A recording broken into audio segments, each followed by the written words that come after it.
Fala, meu amigo, seja muito bem-vindo à nossa aula de número 3 do nosso curso sobre desenvolver um trabalho de alto desempenho. A nossa aula passada eu expliquei para vocês 6 ferramentas de como você poderia, tanto no seu processo de implantação do pensamento enxuto, como também no processo de manutenção do pensamento enxuto. Vocês vão perceber na nossa aula de hoje que nós vamos falar sobre como é que você faz o mapeamento do processo e como é que você vai montar lá o seu procedimento, o seu processo de um modo bem mais sintético.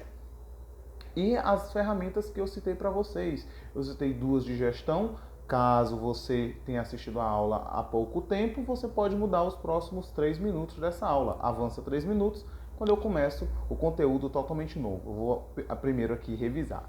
Então, gente, na aula passada eu falei sobre 2 ferramentas de gestão, que eu falei do 5S e falei do 5W2H, que vão ser extremamente importantes na aula de hoje, vocês vão perceber. Falei de 2 ferramentas que vocês vão usar bastante na hora de encontrar a causa raiz, fazer uma análise de causa raiz, que eu falei sobre o diagrama de Ishikawa, que é aquele espinha de peixe, não sei se vocês lembram, como também falei na nossa aula de ontem a respeito também dos 5 porquês e encerrei com 2 ferramentas de priorização de projetos, porque você não vai conseguir resolver tudo de uma única vez, então você vai escalonando, vai resolvendo primeiro os processos mais problemáticos, mais importantes, para depois poder você ir para os menos importantes, até que você tenha todo o processo enxuto, beleza? Estou num cenário novo hoje, mas o conteúdo vai ser o tão bom quanto. Então, pessoal, como a gente já vem falando até então, hoje a nossa aula é sobre mapeamento dos processos, que é você identificar toda a cadeia de valor, verificar onde estão os problemas, os desperdícios, os pontos de gargalo, retirá-los e atingir uma melhoria adequada. Então, o que você precisa fazer aí? Primeiro, eu quero explicar para vocês o que é um processo. O processo, de um modo bem grosseiramente falando, ele é definido, é uma sequência de atividades ou de tarefas que estão espalhados no espaço do tempo, certo? Cada atividade dessa, ela tem um produto, resultado final, ela tem um responsável, ela tem os seus insumos para que ela aconteça. Então, eu preciso mapear esse processo. O que é mapear o processo? É desenhá-lo, literalmente desenhá-lo. No PDF que vocês receberam, tem aqui mostrando mais ou menos como é um mapeamento de processo. Eu vou fazer um fluxograma, ou eu vou fazer uma descrição textual. Não interessa a maneira como você vai fazer o seu mapeamento nesse primeiro momento que eu estou explicando para vocês. O ideal é que você saiba muito bem quais são cada etapa das atividades e saber descrevê-la. Eu coloquei também no PDF de vocês, mais ou menos aqui, mais ou menos como é que eu vou fazer um mapeamento de processo. Vamos supor, eu citei aqui o exemplo de marcação de uma consulta. Eu preciso de um médico. O que eu faço primeiro? Primeiro eu ligo para o consultório confere a agenda e marca. Depois que ele marca, eu vou para o consultório. Quando eu chego no consultório, eu faço um cadastro. Quando eu faço o cadastro, o médico me chama para consulta. Termina a consulta, eu vou me embora. Aí, enfim. Basicamente, o que eu citei para vocês foram passos de um atendimento de um consultório. São esses passos. Então, é a identificação de cada etapa dos processos como um todo que você vai precisar mapear. Você vai precisar escrever, discriminá-los. Por que isso é importante, pessoal? Porque isso vai ajudar vocês a entender onde estão os problemas, a entender onde estão os gargalos, o que a gente chama de dificuldades que vão ajudar você a chegar a uma alta performance. Então, primeiro, a gente vai falar sobre esse fluxo de processo, que é esse fluxo, identificar cada tarefa, identificar cada atividade, para que você possa fazer. Ao final, gente, desse mapeamento de processo, que você identificou todas as etapas, você identificou todos os problemas, retirou os problemas, redesenhou, a ideia é que você consiga tanto compreender melhor o seu negócio, você vai perceber que você vai entender muito melhor todo o processo que você trabalha, vai te facilitar na hora de tu fazer uma análise. Vixe, eu estou demorando demais conversando com o cliente, às vezes eu faço 50 reuniões com o cliente para poder fechar, às vezes eu estou usando esse produto, estou usando esse material, estou usando esse processo, ele está me fazendo perder muito tempo.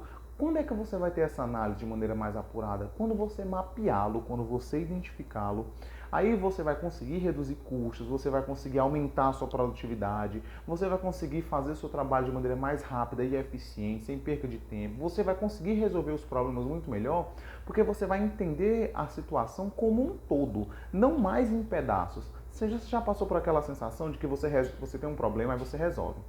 Aí você resolve um problema, só que quando você resolve esse, você acaba criando outro. Que aí você resolve outro que acaba criando outro. Aí vira uma bola de neve. Quando você mapear o seu processo, entender todas as etapas de construção do seu produto final, você vai compreender melhor qual é a melhor solução a ser adotada. Isso vai te ajudar tanto para tu padronizar o teu processo, como também vai te ajudar a organizá-lo. Gente, aí aqui é muito interessante uma coisa, muito importante a gente pontuar. Estou falando aqui só de coisa boa, né? Mas tem pontos negativos. Primeiro, você vai ter que gastar tempo. De que maneira você vai mapear? Você vai escrever, você vai colocar numa relação, você vai fazer uma caixinha mais ou menos dessa, vai ser essa daqui. Você vai precisar definir isso. Você vai escolher a maneira como você acha melhor, que te apraz mais. Você vai ter que escolher a ferramenta mais eficiente, você pode fazer uma análise SWOT, você pode fazer... Eu não expliquei para vocês essa análise SWOT porque ela é um background que vocês provavelmente já têm. Se não tem, eu posso fazer depois uma outra oportunidade explicando melhor para vocês. Se não, pesquisa bem rapidinho na internet e você consegue resolver isso. É bem rápido. Mas eu não vou usar aqui no nosso curso a análise SWOT. O que a gente pode usar aqui? A gente vai definir se a gente vai fazer a nossa priorização de projetos, se vai ser a matriz GUT ou vai ser a matriz de priorização de projetos, se eu vou fazer a minha análise de causa raiz usando os 5 porquês ou usando o Ishikawa. Eu vou ter que gastar um tempinho. Qual é que eu me dou melhor? Qual é que melhor se encaixa na minha necessidade? E eu preciso provar, se você não é chefe, não é dono do seu negócio, você precisa provar para o seu chefe que aquele procedimento é o melhor, é o mais adequado. Gente, a gente vai ter sim que ter esse momento de convencer alguém na hora que você está fazendo a modelagem, você está fazendo o seu mapeamento de processo, tá bom? Então assim, se você nunca fez um mapeamento de processo, gente, uma dica que é importante. Primeiro, escolha um processo pequeno. Faça com atividades simples. E sabe aquela do consultório que eu fiz? Pronto, aquela do consultório que eu falei no começo da aula, inclusive está até no PDF.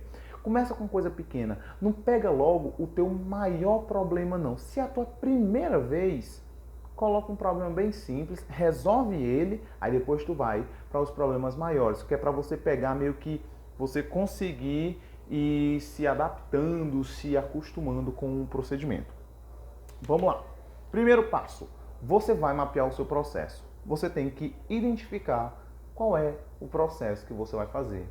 Gente, e acreditem, não é uma coisa muito simples de se fazer. Aí é aqui que você ou vai seguir a dica que eu acabei de dar, de escolher um processo pequeno, se for a sua primeira vez, ou se não é a minha primeira vez, ou não, eu tenho pessoas experientes, é a minha primeira vez aqui fazendo mapeamento, mas existem pessoas experientes na minha empresa, ou eu estou lidando com pessoas experientes, ou não, eu quero resolver logo o meu maior problema porque está me causando muitas perdas. Então o que você faz? Você pode usar ou a matriz GUT ou a matriz de priorização de projetos. O que são elas? Eu já expliquei na aula passada, caso você não esteja lembrando, assiste a aula passada de novo.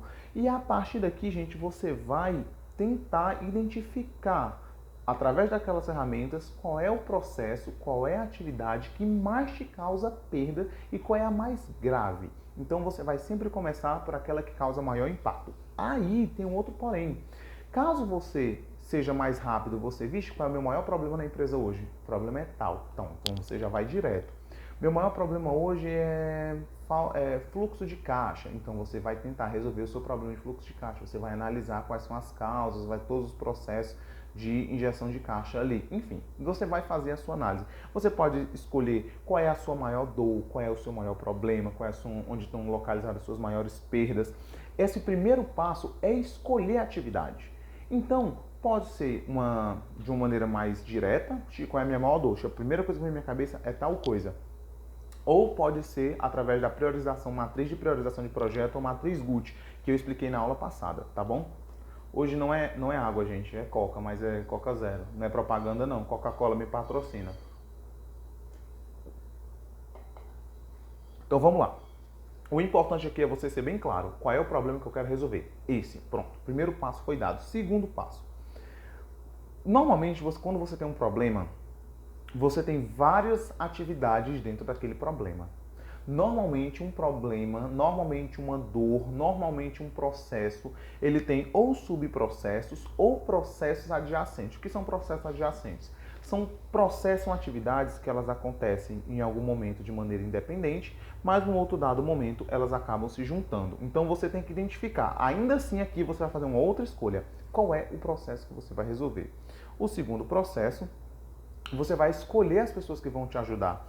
E aqui é importante, você tem que ter, se você faz parte de uma empresa, né? E você não é o chefe, não é o dono, você precisa estar em contato com alguém da alta administração, da alta diretoria, propor isso a ela. É muito importante ter algum chefe, gente, algum cabeça envolvido nesse processo. Por quê? Porque precisa dar aquela moralzinha, sabe? E se você é o dono do negócio, então tá tudo resolvido. Nesse ponto, se você é o dono do negócio e não tem muita experiência, peça a ajuda de alguém que tem experiência, que possa te ajudar nesse processo. Então, esse terceiro passo da formação de equipe é muito importante, especialmente pessoas que fazem o operacional, porque tem coisa, gente, que só sabe quem faz, não sabe. Eu tive um chefe uma vez, eu tive alguns chefes ao longo da minha vida, e eu te digo com toda certeza da vida, os melhores chefes que eu tive foram aqueles que trabalharam no operacional do setor que eles estão. Por quê? Porque eles entendiam perfeitamente o processo, entendiam como chegava no produto final, entendiam tudo. Então, gente, trazer alguém do operacional nesse momento é muito importante. Caso não, se não tiver como, faz um Gemba. Eu já expliquei na aula passada que o Gemba é aquele movimento que surgiu na empresa da Toyota, que os altos diretores passavam um tempo lá no chão de fábrica, vendo as coisas acontecer de perto, conversando com o pessoal, conversando com o operador da máquina, enfim. Então tem alguém que esteja trabalhando lá. Segundo, o quarto passo, já que você escolheu a equipe, treine a equipe. Converse com ele a respeito dos seus objetivos, converse com ele a respeito do que você quer, converse com eles a respeito das ferramentas que vocês vão usar, e vocês podem usar a aula passada que eu dei, dar um papelzinho para eles, ou escrever, explicar melhor para eles. É muito importante treinar a equipe nesse primeiro momento. Quinto passo, gente, muito importante. Desenvolvam o mapa atual, ou seja, faz um desenho do que acontece no real momento. Escreva perfeitamente todos os passos. Acontece assim, assim, assim. Nessa hora você não muda nada. Você só descreve, não muda nada. Se segura, mas você não muda nada. Por quê? Porque aqui é muito importante você anotar também as dores que são causadas dentro daquele processo. Você fez, aí eu faço isso, faço aquilo. Aí você anota. Quando isso acontece, gera esse problema. E você vai colocando todos os problemas que são ocasionados por conta daquele atual processo. Esse primeiro processo, gente, esse primeiro momento de desenvolver o mapa, ele é muito importante, porque ele vai te ajudar a entender como um todo. Aí é por isso que é importante ter alguém do operacional, alguém que esteja trabalhando lá, que vai te ajudar a entender o processo como um todo, tá bom? O sétimo passo é analisar as desconexões. Aliás, o sexto passo, gente, desculpa, é identificar essas desconexões. É identificar quais são os problemas. Aí aqui você identifica os problemas. Atenção, você ainda não muda nada. O quinto passo é você saber o que você tem. O sexto passo é identificar a causa dos problemas. Aí olha que a nossa aula passada vindo à tona. Aí aqui você vai usar Ishikawa ou você vai usar os 5 porquês, tá? Porque eu não disse que você ia descrever como é que estão o processo atual e colocar os problemas que são gerados. Cada problema daquele você vai fazer um Ishikawa ou os 5 porquês, ou os dois, e você vai tentar descobrir qual é a causa raiz. Então esse primeiro momento, esse primeiro passo aqui, que é o sexto passo, você identificou o seu processo, você identificou quais são os seus problemas e agora identifique o motivo desses problemas, para você chegar no sétimo passo.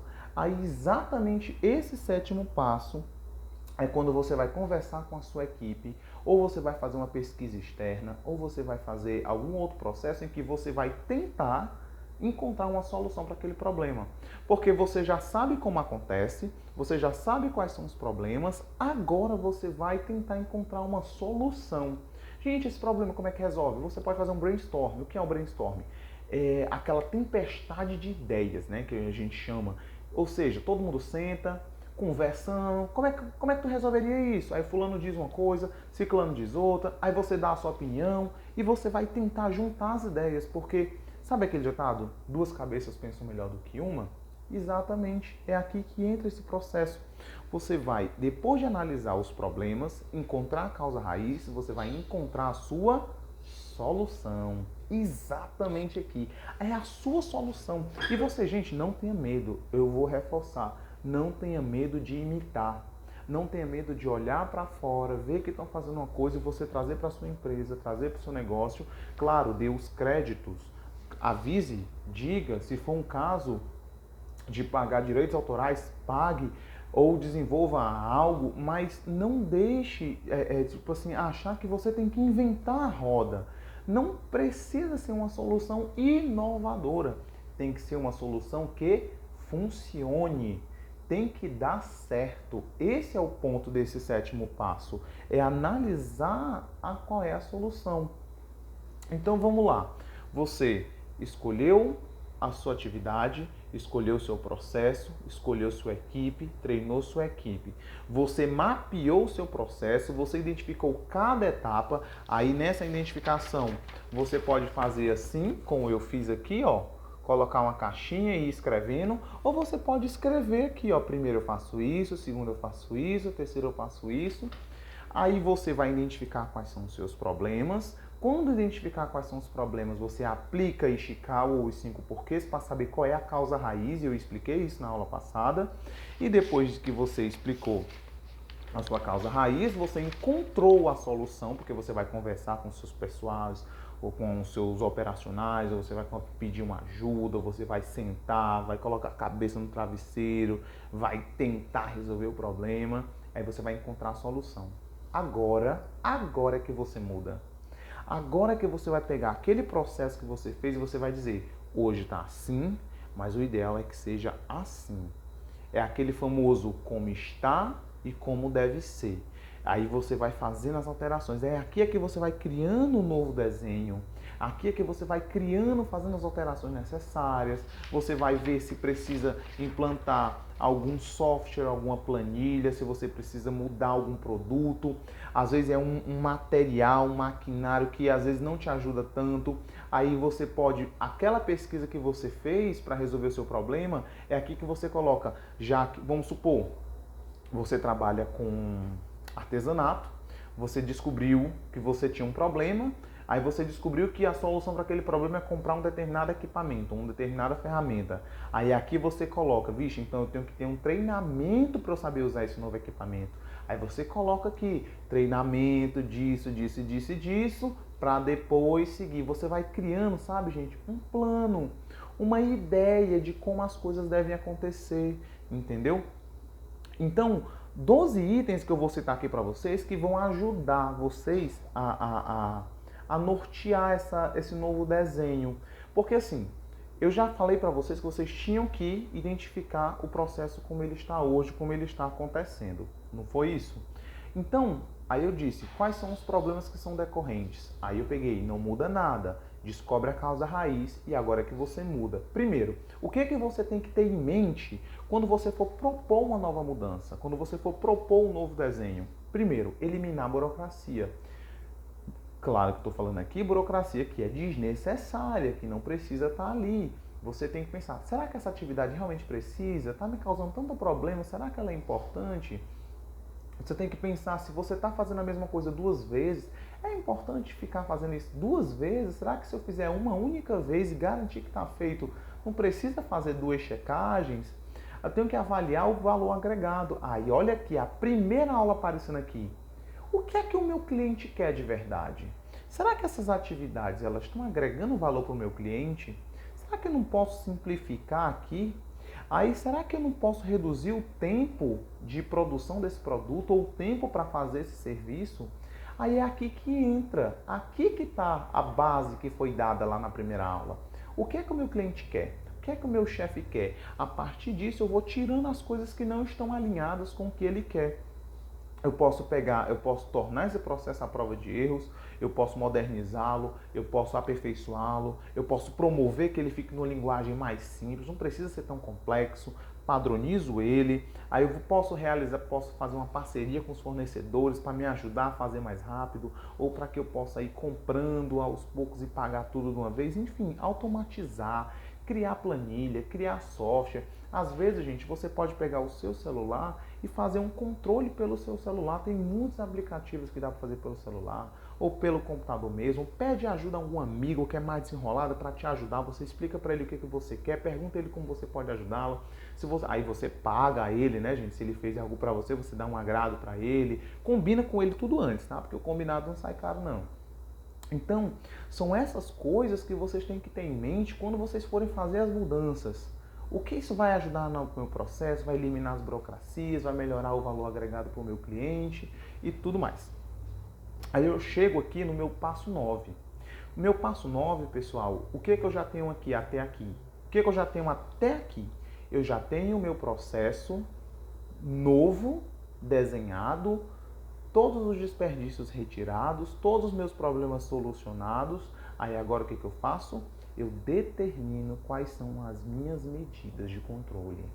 O que são as medidas de controle? É uma forma de eu saber como é que está a minha eficiência. Por exemplo, você colocou que o seu problema tem sido muito tempo fazendo compra. Você perde muito tempo saindo para o mercado para comprar, né? Então você começa a anotar, bom, por mês eu só vou fazer compra 2 vezes. Vamos supor que você definiu que você vai 2 vezes. Aí você vai contando, vixe, comprei, saí 1. Tive que comprar de novo, saí 2. Tive que sair de novo, saí 3. Tive que sair de novo, saí 4. Aí no final do mês, você vai olhar, vixe, eu fui fazer compra 4 vezes. Essa anotação que eu estou colocando como indicador, tá? Eu estou sendo bem grosseiro para ficar fácil de entender. Essa anotação é que ela vai te dizer, vixe, o que eu planejei fazer eu não estou fazendo. O que foi que aconteceu? Por que eu tive que comprar 4 vezes? Aí tá vendo? Aí você já volta de novo pro processo. Onde foi que eu errei? Eu disse que só ia sair 2. Estou precisando sair 4 vezes. Então é nessa hora que essas medidas elas são importantes. Você vai definir as suas metas, os seus objetivos aqui, pessoal. Entendeu? Então vamos lá. Essas medidas a gente chama de indicadores. Nunca se esqueçam, aquilo que não pode ser medido não pode ser controlado. Você só controla aquilo que você mede. Você só controla aquilo que você para analisar, pensar na métrica dele. Aliás, por exemplo, quando você está com febre, você tem que ter um termômetro, que é para você saber se o remédio está dando certo, é para você saber se aquela solução está funcionando. Para o seu trabalho, para o seu negócio, para a sua atividade, você tem que estabelecer métricas. Idas para o mercado, se você faz artesanato, você usa muito uma determinada cola. Você diz que só pode usar 5 colas por mês, aí você está usando 7. Esses controles são pequenos indicadores, são pequenos índices de desempenho. Você disse que ia gastar só R$50 por semana, você está gastando 60. Qual foi o motivo? Mas você só sabe disso se você estiver anotando, se você estiver registrando. E o passo 10, que é o último passo, você implanta e monitora. Porque não basta você estabelecer as metas, não basta você fazer um novo desenho, não basta você fazer as métricas, as medidas adequadas, saber como você vai medir, se você não tiver aquele 5º passo do 5S, o Shitsuki, que é o quê? A disciplina, de se manter, de continuar ali juntando as informações, de continuar ali tentando resolver os problemas. Então, pessoal, isso é muito importante. E a gente termina aqui os nossos 10 passos de como fazer o mapeamento. Então, eu vou só recapitular aqui esses 10 passos. O primeiro, você vai escolher qual é o seu problema maior, a sua questão crítica. Segundo lugar, você vai selecionar qual é o processo, né? Porque você vai resolver, normalmente um problema, ele tem vários processos, várias atividades. Você escolhe a sua equipe, você treina a sua equipe, você desenvolve o mapa atual, desenha a atual situação, você procura identificar quais são as desconexões e depois você vai resolvendo, identificando, atualizando tudo. A ideia, gente, é que até aqui você tenha tudo isso. Então, eu quero dar aqui só 7 boas práticas para você não se esquecer. Primeiro, não se desvie da cadeia de valor. Só faça aquilo que deve ser feito, que o seu cliente quer. Não foque apenas num departamento se você está numa empresa. Imagine o processo como um todo. Não importa se começa na compras, termina lá na contabilidade. Olhe o seu processo como um todo. Entenda os seus objetivos muito claros. Registre todas as oportunidades. Use as ferramentas adequadas, essas que eu dei para vocês, ou você pode pesquisar outras. E não faça um mapeamento que dura muitos meses. A gente não demora fazendo muito. Tem uma coisa que eu aprendi, é basicamente isso. Faça rápido, erre rápido, aprenda rápido e mude rápido. Faça uma coisa bem feita na maior velocidade que for possível. Se tiver errado, você volta e recupera tudo, refaz tudo de novo. E você fica nesse processo de melhoria contínua. Pessoal, tem um vídeo muito importante aqui, que eu explico qual é tem um videozinho aqui que dá uma dica de qual é o mapeamento de processo. Clica no vídeo, assiste, talvez te ajude mais. Eu agradeço a confiança de vocês. Muito obrigado por ter ficado até aqui na nossa aula de número 3. É isso aí, pessoal. Fiquem com Deus e até mais.